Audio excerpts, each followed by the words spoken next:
Hey, Sabrina Monarch here, talking to you about the Mars heavy sky at the moment, and also just offering you a temperature check on the full moon in Aquarius come down.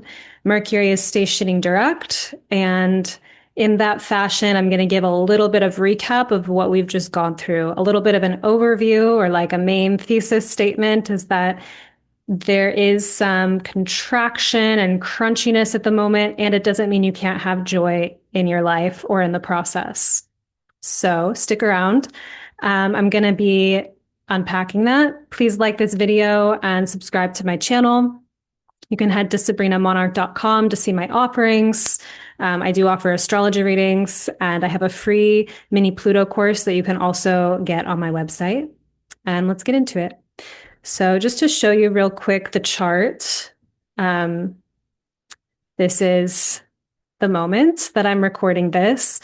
So we have Mars in Libra, and it just passed oppositions to the Saturn-Neptune conjunction close in Aries right now.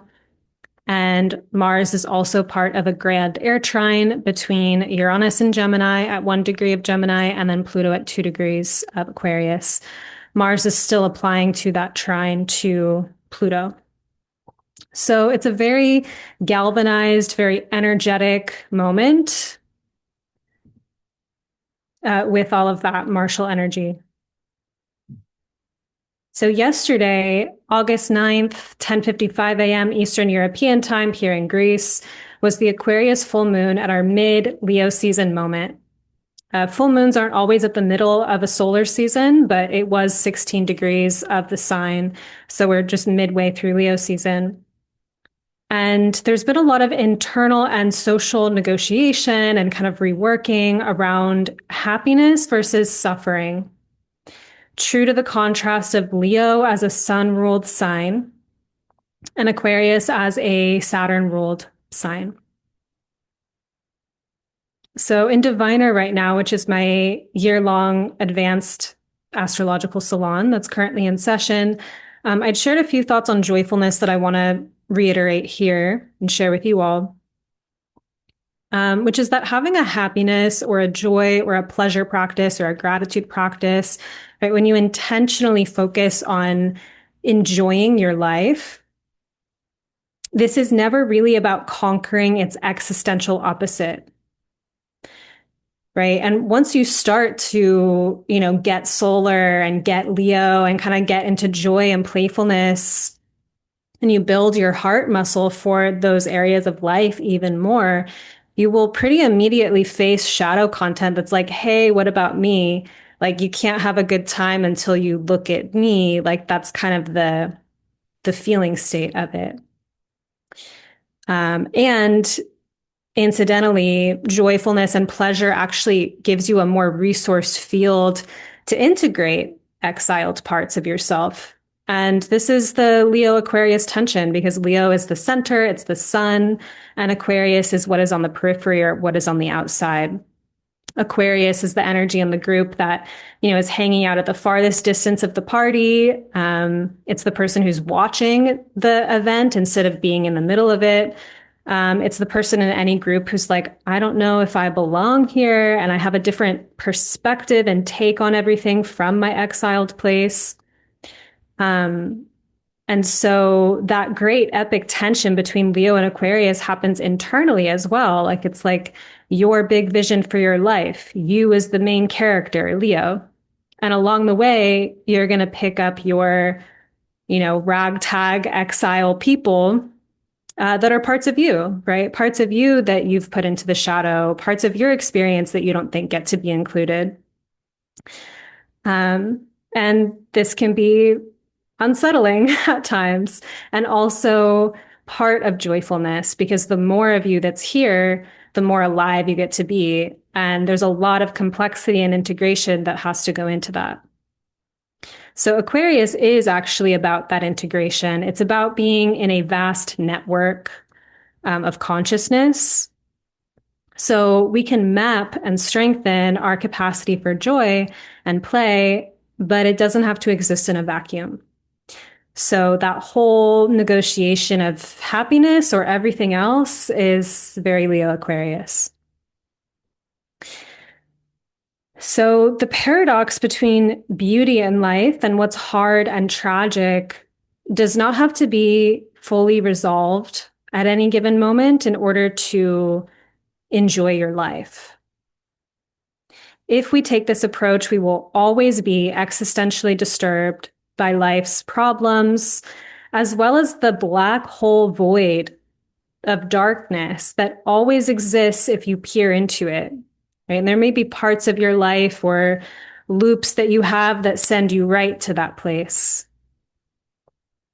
And paradoxically, it's also from a type of black hole void like space, a dark, fertile underground space that often a creative spark or a beginning is birthed. Much like the biblical let there be light, where the universe was created from nothing, or the scientific Big Bang, or the sudden joy or clarity you find in the midst of a descent process. So there is also the way that being, yeah, in this like total deep space, darkness, mystery sometimes is the place where things start to emerge and pop off. Maybe you've been noticing that energetic lately. So we cannot perfectly control or manicure our lives into submission, to make sure that we get everything optimized and great and as we want it to be.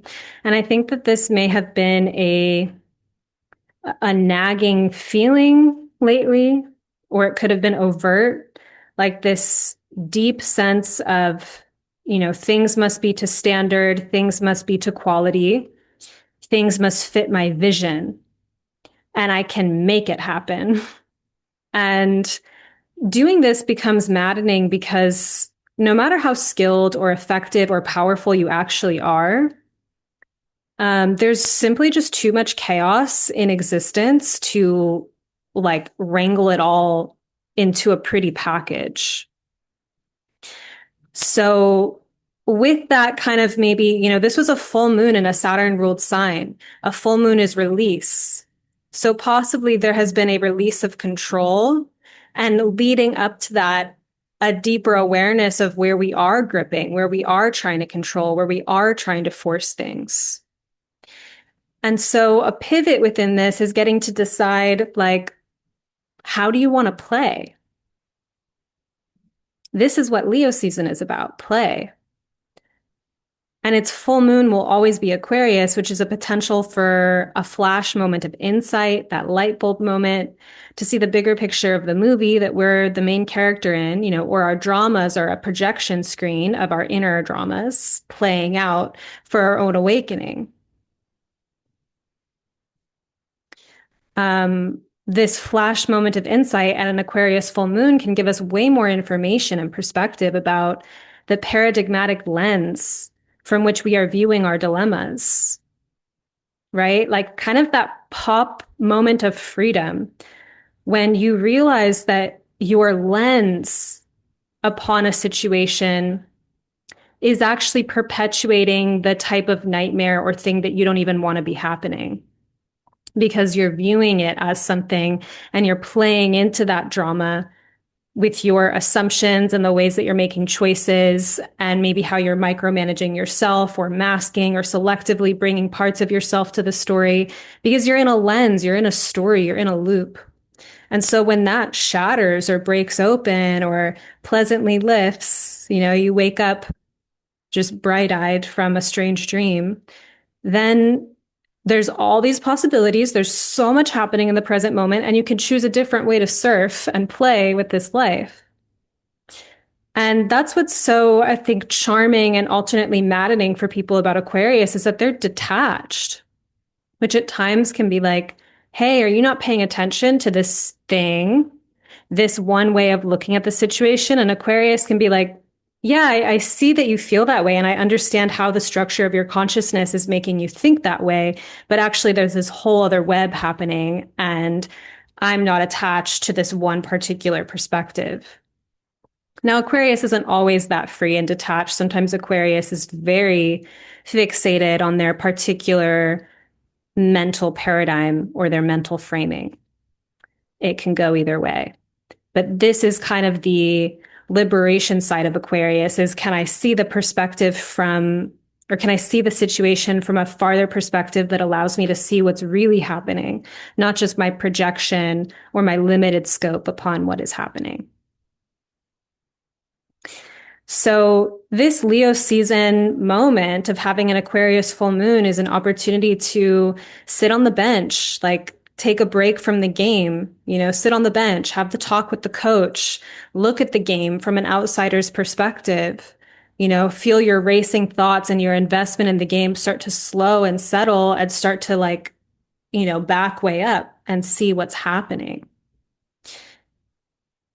Hopefully, this flash moment of insight can inspire us to jump back into the game of life, if you will, or the situations that we still really care about with bigger perspective now that we've backed up. So the Mars-Saturn opposition, Mars was in 1 degree of Libra, Saturn in 1 degree of Aries, was exact only 5 hours before the full moon in Aquarius was exact. And because Saturn and Neptune are closely conjunct as well, they're both in the 1st degree of Aries, but not to the second. Mars was also playing into a deeper spiritual manifestation story, spiritual maturation story. Very different than manifestation. Might include manifestation, but sometimes when we're trying to manifest things, we can have a inner child part or something immature about that vision that we're trying to make happen. Not all the time, right? But then through getting feedback from reality, through where things aren't working out or where we experience, quote, failures, where we experience walls, sometimes that can be very sobering. And it doesn't just have to be like, well, this sucks. It's the end of my hopes and dreams. It's just a pivot. It's just a deeper clarification. It's a deepening. And that can be very hard on the heart at times, and also can bring us into a deeper softness or a deeper trust with life, less gripping, less controlling. But that's something that's happening with that Saturn-Neptune story. And Mars is also currently in a grand air trine with Pluto in Aquarius and Uranus in Gemini. So you may be noticing, where'd we go? My notes disappeared. You may be noticing like a juicing up in your nervous system, right? Like it's all air signs, and it's Mars, which adds like emphasis and force, and it's Pluto, which is depth and intensity, and it's Uranus, which is a live wire. So right now our thoughts are definitely very gripping. I mean, they're in air signs, but there's something very like electric, compelling, dubstep, kind of like the bass is going, and like, yeah, the electricity, like everything is, yeah, the drum, like it's all just kind of loud and intense. And so you can work with this. You may be actually doing a fair bit of thinking or reflecting. You might be tapping into media that's getting you excited, or getting you animated about something. But also there's a nervous system effect of this. Like you may be noticing your patterns for alarm and reactivity, anxiety. And there's some motivation here to refine how we're thinking so that we can be more kind of resource to our nervous system. So it's important with the air element to develop detachment. So this is where you can be a witness of your thoughts. You're not just merged with your thoughts. You've actually developed space between you and your thinking so that you can actually observe the radio that's playing in your head and notice like, wow, this train of thought is making me want to go to sleep. This train of thought is making me want to crawl into a hole, or this train of thought is making me like excited and feel alive and I feel turned on. And like that is a lot of feedback basically about um, if there's morale, if there's energy, if there's life, if there's guidance inside of these types of thoughts.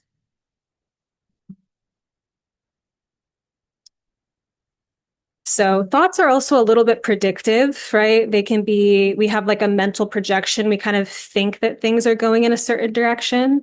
And through that conviction or through that way that we're participating with reality, we might actually perpetuate some of those things into being because of our positive assumptions and whatnot. And sometimes the reality can clash with our prediction, and we do have to pivot and adjust and regroup when that happens. Um, that can be a disillusioning experience. And it can also be an opportunity to, yeah, refine our understanding and awareness. But at the moment, there's a lot of energy for the mind, a lot of energy for inspiration and vision, and just a necessity for tuning into, yeah, the radio station of consciousness that's making you feel alive and curbing some of your patterns that cause you unnecessary stress. Again, this is like a full moon in a Saturn ruled sign in a air element, Aquarius, Saturn ruled. So you may have been noticing the ways that you get high strung and having the opportunity to let it go. As I have mentioned in a previous video, I'm listening to a book called The Way Out, which is about healing chronic pain through retraining your brain. And part of it is actually about de escalating the living in high alert, which is really normal in modern life. And living in high alert is like stressing very hard about the exact verbiage on a text message you're writing. And, should, should I say thanks or thank you? Right? Or does this seem too interested or too detached? And just kind of attaching a lot of epic stakes onto things that aren't epic in proportion. Checking your email first thing in the morning in bed, scrolling on Instagram first thing in the morning in bed, any other habits or just kind of exposure to high voltage of mental energy that uh, is stressing your adrenals, and that this is kind of a default. It's normal if you're like in the buzz of busy kind of city, tapped into all the thoughts, tapped into all the media, uh, no management of the mind kind of thing. And that we have to, it's funny because the book is also talking about you can't punish yourself into like, oh no, I'm doing it again. I'm being high stress, that you actually have to retrain this kind of compassion or deeper relaxation or safety in your mind to start to unwind this like frenetic high voltage state. Um, yeah, I mean, you might also think about like meditators or people that have had a very long time practice of cultivating their consciousness and their sharpness, like the way that you can have these practices that help you detach and have a greater distance between you and the moment. And it is that Neo in the Matrix kind of thing where you can bend over backwards and dodge the bullets because you're just slowing down time and you're faster. Like that is what mental clarity can bring. And then it allows you to spiritually, playfully integrate in your life because you can see in slow motion, like, oh, wow, I'm like panicking right now. I'm choosing this like panic and alarm surf wave. What if I slow down, resource, and pick a different wave of consciousness to play out this story on moving forward?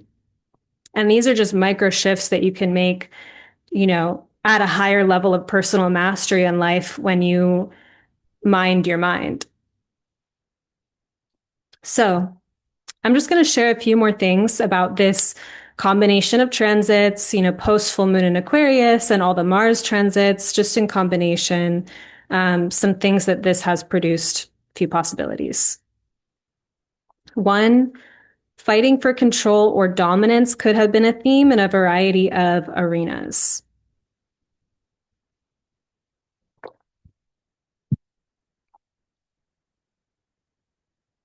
Alternately, making greater peace with where we do not have control could have been a theme, both with Mars and the peacemaking sign of Libra.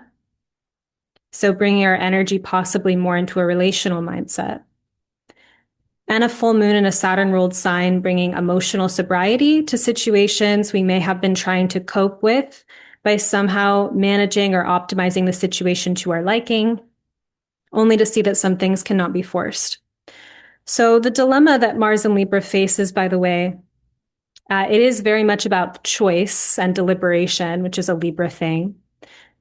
But we might also be seeing the ways that in some ways it is appropriate in life, and it is a whole dimension archetypally of life to be tactful, to be diplomatic, to be strategic, to be political, right? Like there's a way that Mars and Libra can be indirect and can, have a good appearance or kind of come to a place of like, reasonability. Um, as opposed to just being so direct that you would upend the situation and kind of inflame the situation and make collaboration impossible. Likewise, sometimes Mars and Libra chooses that directness of like, instead of doing the normal social politeness or being respectable in a normal way, I'm going to name the thing directly, even though that makes everyone uncomfortable. But that is the truth, and that is the negotiation chip that I need to be free or to be represented in this situation. And that is what I'm serving and bringing forth. And it's a question moment to moment of what you'll choose. That being said, this does kind of tie into a dynamic around control, because whenever we are engaged in being tactical, right, or being strategic, we have an agenda, right? So we are trying to further an agenda through our cleverness. And at times, in certain situations, that is relevant. And in other situations, it's actually keeping us in a maze, keeping us in a loop, keeping us disconnected from people. Because if you have to complexly manage your connections with people, and kind of step into their zone and kind of like manipulate the information you're giving them so that they'll behave a certain way, that's a lot of pressure for you to maintain that dynamic. It's a lot of hiding that you're in. Um, and, in a peer to peer personal relationship, you might want to have more authenticity and vulnerability. In relationships where you have a tactical reason for getting things done and it's not a personal relationship and there's like power differentials and stuff, those are a lot, are tricky dynamics. Those are where people get more strategic.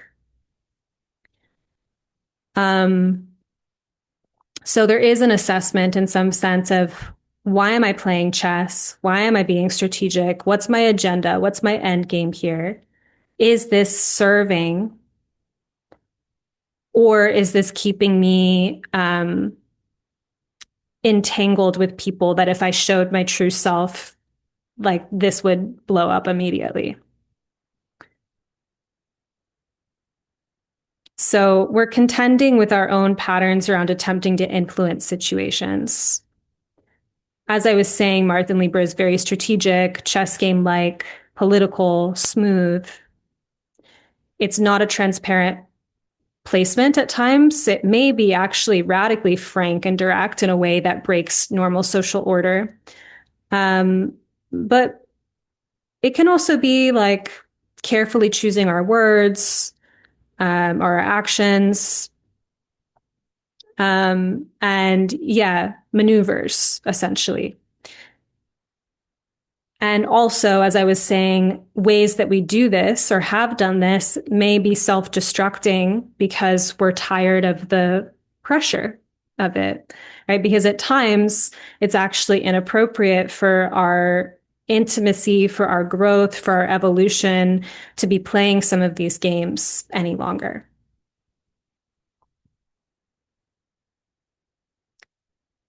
Another point here, problem and conflict frustration, having to work something over and over again from different angles. This has been in the air.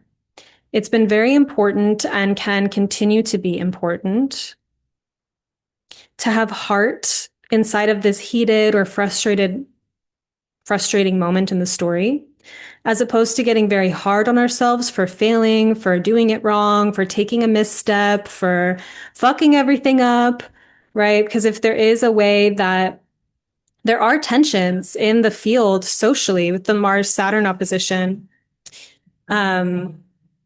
so people might be upset. You might be upset. And the kind of attempt to keep the peace is probably running into walls, right? So it might actually be that peace or relationship is expressing through these little points of frustration coming up. And if you've been attached to keeping the peace, having chaos emerge from peace feels like, oh no, I said something wrong. I rubbed that person the wrong way, or that person did something and, I'm mad at them for it. And it's like all this stuff can be arising and it can have information in it. But just kind of at like a meta backed up Aquarian level, it's matching the sky. It is the moment in the plot for these little things to be coming up or larger things to be coming up.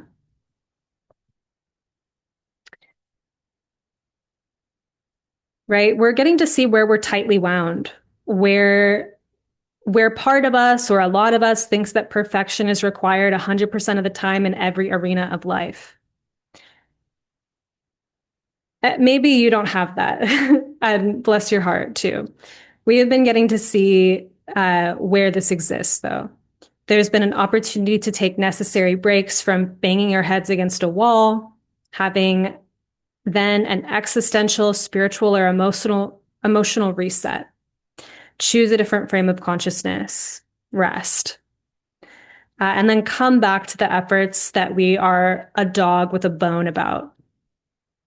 Right? Like you're really trying to figure something out. You're really trying to like work through an obstacle. You have the motivation to do it, or the thing that you're motivated about has obstacles attached to it. And so you can get like very fixated and focused on solving it. And you might need to back up, have a reframe, get resourced, and even maybe have the miraculous experience of things of inspiration bubbling up that you didn't have to force. I think maybe Einstein had this kind of vibe actually of like working very hard to try to figure certain things out, then falling asleep and having the answers when he woke up just from resting. So that is something like our subconscious will be stirring things over and like trying to figure something out. And sometimes we just need that moment of backing up and not being so intense on the thing that we can actually let that flow state bubble back into our experience. And instead of trying to manage everything from a control-based paradigm, it's possible that we have readjusted into greater states of flow, relationship, or connection, and that we found the necessary energy or perspective then to come back to our challenges. Again, the challenges do not mean something is wrong. I challenge you to consider what it would take to let your heart become light as a feather.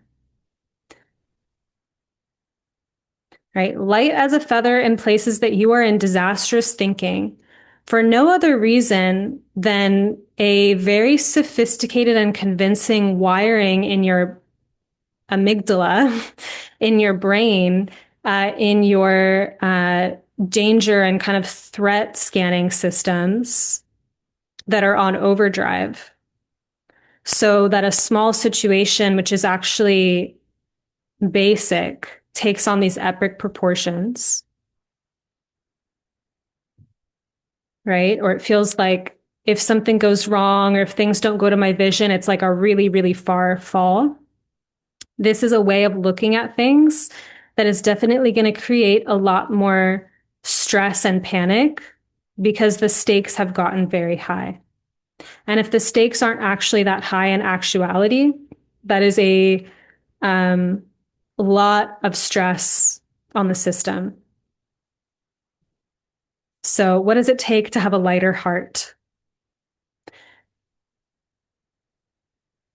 A greater spiritual invitation could be to remain in connection to our reality and our dilemmas without absorbing them into a place of depletion, which circles us back to an earlier point I was making that joy does not require conquering its existential opposite. When we become perfectionists about life at large, we grow very tense and we forget to enjoy the process. So, in summation, things have maybe been crunchy. Things may not be developing at the speed you want or the way that you want. And this has been a powerful moment to spiritually readjust and to tap into a different way to play.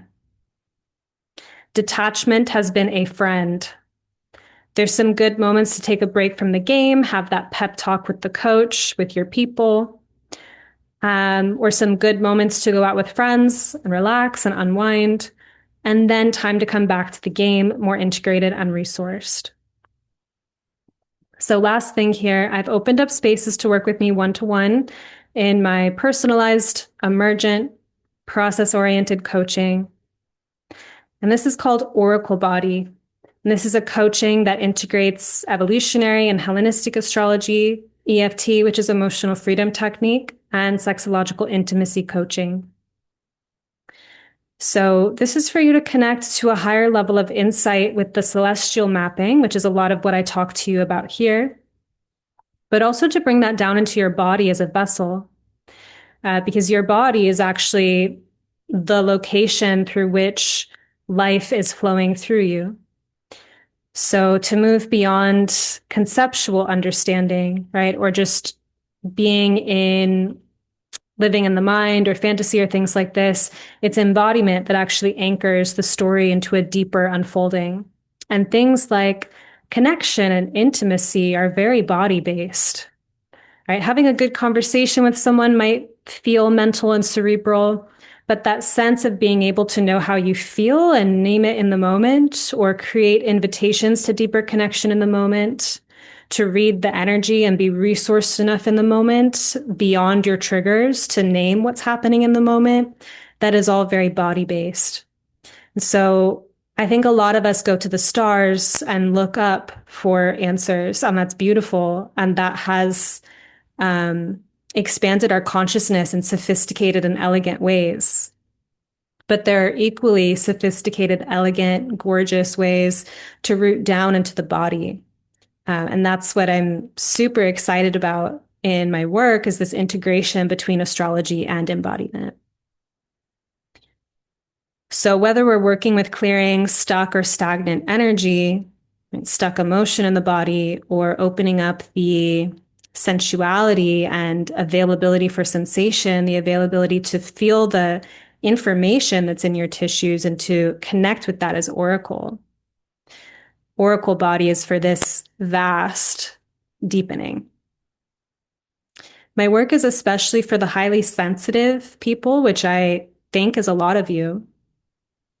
Whether you identify with that label or not, if you're tuned in to the subtle, the energetic, you're intuitive,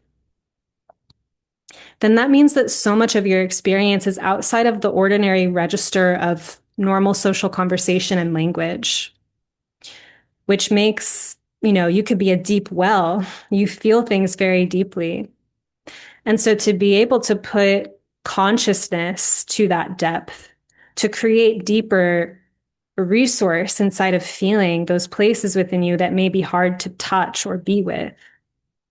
And then to be able to build a bridge in conversation to the other in places that are so vulnerable, like intimacy. This is what Oracle Body is about.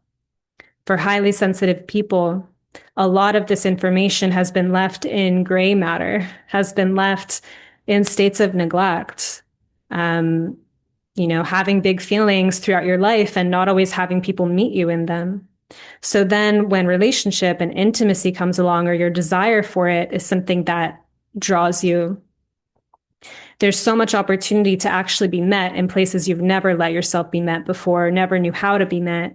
And also a lot of repeating of that wounding of not being seen in those places.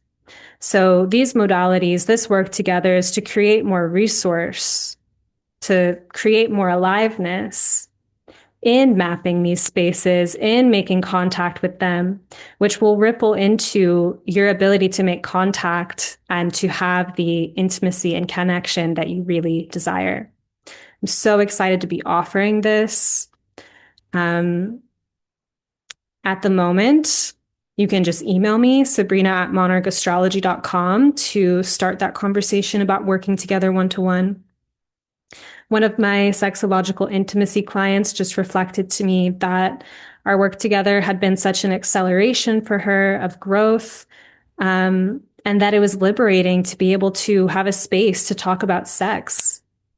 And I get it because I am in a space that's very resourced in terms of I have mentors to talk to about everything, anything and everything, including the intricacies of my sex and eros.